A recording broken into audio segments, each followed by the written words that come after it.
Before we get started, I'm going to mix up the colors that I will need for this project, and that's the rose petal we'll be using.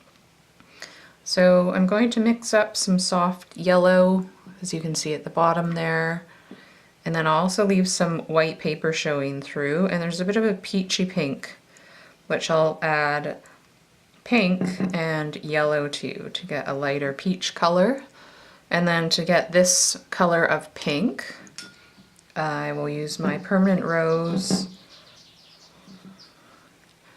And to get it to that paler, more delicate pink, just adding a touch of yellow. And getting there. And then more water. And that is how you get that softer pink color, which when I was first starting out, I had a hard time mixing this color for some reason. So if you find it a struggle, I did too. So now we've got these three colors, we're ready to go. So I'm starting off with the bottom, where I have that little area here that is rounded where it attached to the rose. And if you have access to some sort of rose petal while you're doing this, that is all the better. And there's the simple outline that I will use for this rose. I'm going to go over this in ink because you can see it better, and I have been doing a lot of paintings with waterproof ink and watercolor lately.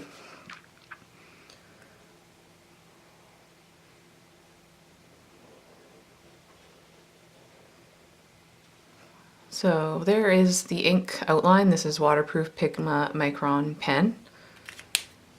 There is the rose petal, and now we're ready to paint. I'm first going to lay a wet wash all over the rose petal of clean water, and making sure that I try and get even water distribution all over the rose petal. And I guess I should set my timer. So I said 5-minute rose petal in the description. So I'm going to use that as 5 minutes of painting. So the quick little drawing and color mixing, not counting that time. But you never know, we might finish before then.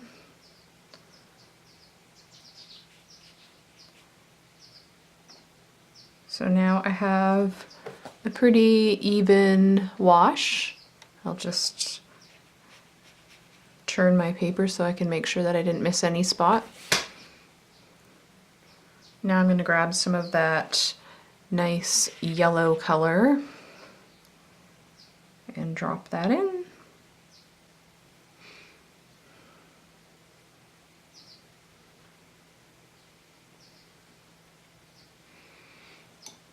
Then a little bit of the peach right above. And it's best to start off with less color first.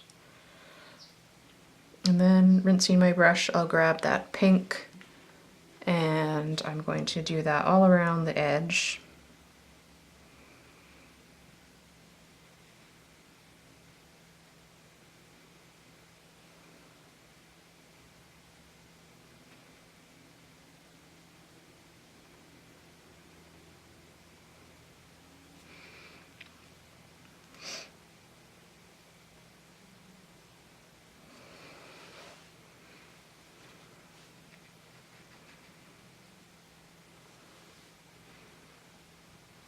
And I'm going to dry out my brush and flatten it with my hand and just kind of blend that color downward a little bit without losing all the white paper.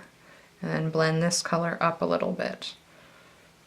And then I'm just going to let it sit and spread out a little bit while the paper dries. Hi everyone. So as you may have noticed, I am in my kitchen and I thought I would kind of do more of a vlog style video this week. To be honest with you, I started filming 3 different types of videos today, and I've changed my mind so much of what to post for the weekend. And now it is 9:45 at night, and I am eating breakfast for dinner.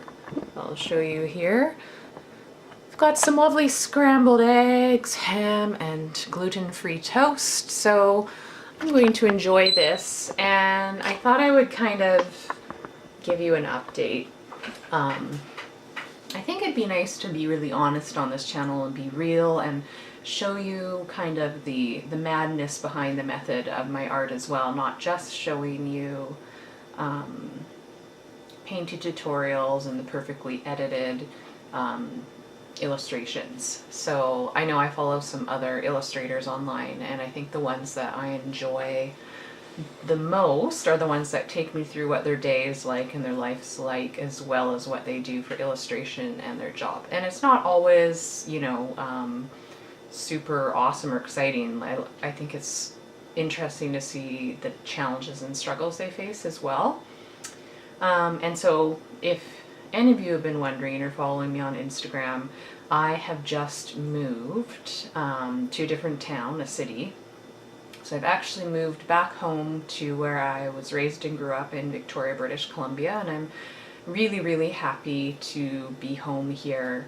All of my family lives here, and I've been away for about 10 years, so it's been challenging going back and forth trying to visit. So it feels, sorry, there's a fruit fly. It feels really good to be here.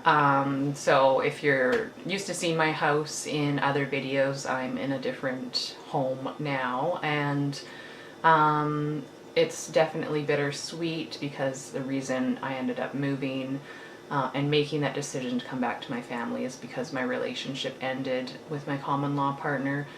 So I haven't been able to talk about it really until now. So our relationship of 9 years ended. We both really cared about each other, and it just didn't work out. So we've gone our separate ways, and I will be getting reestablished here in Victoria again. So I think I will take you along for that ride. And it's kind of scattered and it might be messy, but I think that it will be better for me to be honest about that with people following me on social media, instead of trying to keep up more of a really neat, tidy facade, which is fine, but it's just not where I'm at right now. So I have you in my kitchen with the messy sink, and the lighting's not perfect, but here we are. So I am going to eat my breakfast for dinner, and then I think I will try and carry on with my 5-minute rose petal tutorial I was going to post today for this video as well. Just showing you really quickly on the back of a sketchbook page how you can make a really simple rose petal drawing and paint it like a nice pale creamy pink. So if you're interested, keep on watching and you can see the tutorial. And thanks so much for following me and being here on this channel and subscribing to me throughout this. It's been a very difficult time for the last year, and obviously this is the culmination, moving. But having the YouTube videos actually has been awesome. You know, sometimes I felt pressured to post something. I've been trying to post something every Saturday, but it's also been a bit of stability and something that's been like a really good continuity for me in my own personal world. So I'm going to keep trying to do my 1 video a week. And I think I'm just going to say I'm going to post every weekend rather than every Saturday, because sometimes it ends up being Sunday. So if you have any questions or comments, please leave them down below. I'd love to hear from you, and thank you again for watching. Alright, so back to the rose petal painting. My cat is nestled in on my lap, And my chair is a little bit low, but I just don't have the heart to move her, so I'm just gonna paint like this for a bit anyway.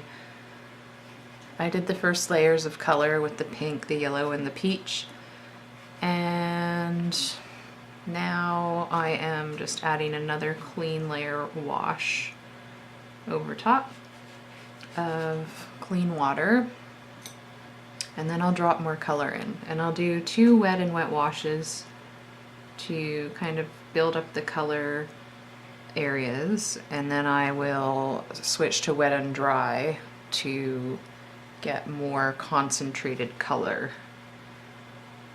Because when you add paint to a wet surface, it definitely dilutes it a little bit, so you don't get as strong of a color. I'll bring you in closer. I fear this may be a long video with all the clips that I've taken. So much for the 5-minute rose petal.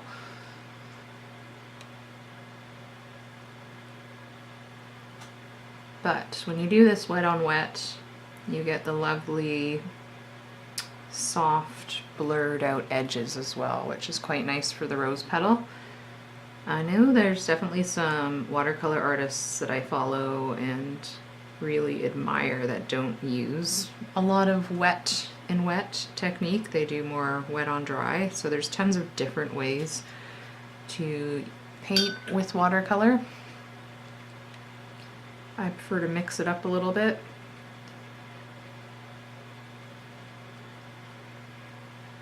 There's a cat hair in my painting as usual.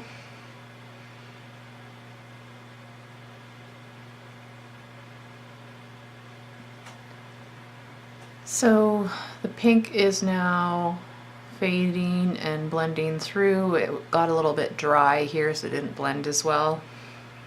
But I'm going to let it dry and then add some more peach and yellow over top. And then it should sort of blend in together nicely. I'm going to start into the wet and dry now. So I'm just going to put a little bit of wet water at the top where I want the colors to blend. Then I will add in some peach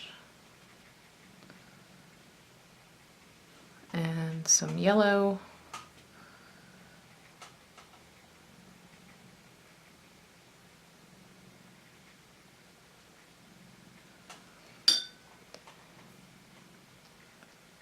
And then I can just blend that out a little bit.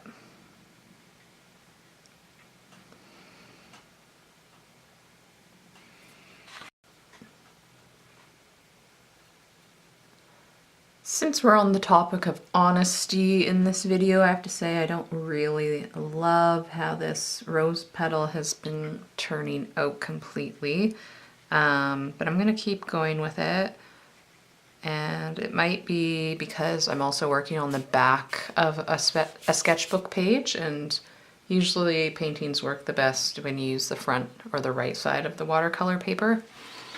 I'm just going to turn this a little bit and add more wet on dry to get more color, and then blend it out as quick as I can. Get that nice soft rose petal look. I think I'm just in a picky mood today. There's some of those, I find that everybody that I know of that's creative or an artist has those type of days where it's like you can't create any work that you really like, and I feel like that might be me today. So just try our best. Just mixing up a little bit more of that peachy pink color.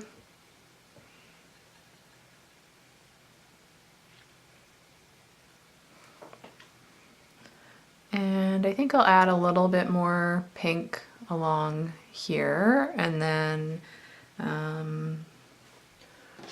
just kind of create a little bit of lines, faint lines to indicate the texture on the rose petal there as well.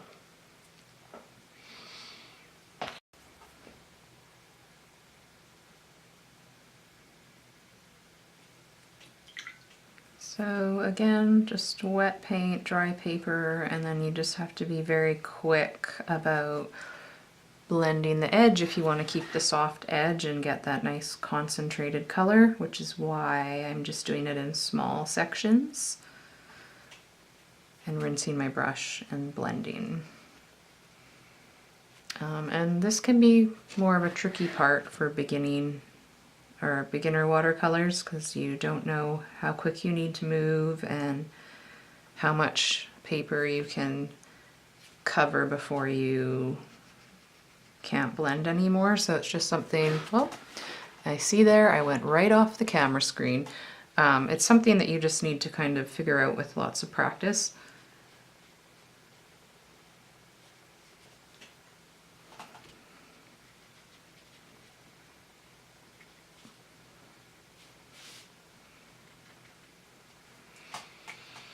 So I will let that dry out a bit. I think that's enough color. Here's the rose petal, and then I will just add those little bits of texture. And that will be our quick little rose petal tutorial today. And of course, if you wanted to do the full rose, you'd use that same technique, but layer on the full rose petal. Can't even speak right now, the rose that you drew. So you'd use that technique, and then you would also create shadows in darker areas where the petals overlap. So this is kind of the basics of how to get started.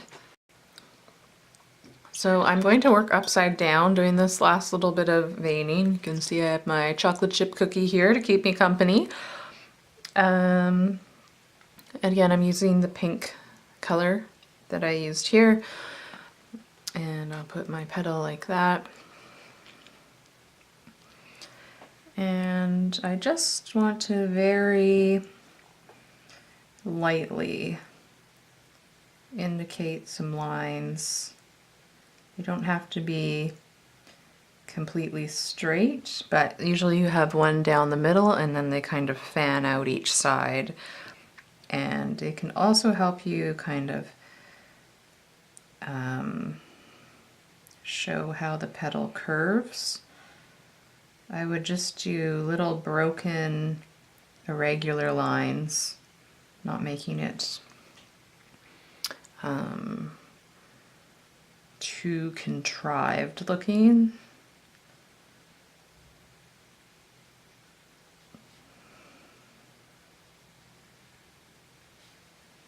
Using a really, really light hand to make the lines as thin as possible.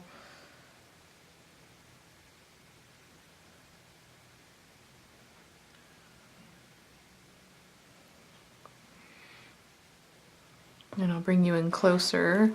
See that I've just done some really faint lines there, and now with quite dry paints, this would kind of be dry brushing. Now I'm going to use a larger, softer brush with clean water and just kind of wash over the lines to just soften them out slightly. Give it a slightly more natural look.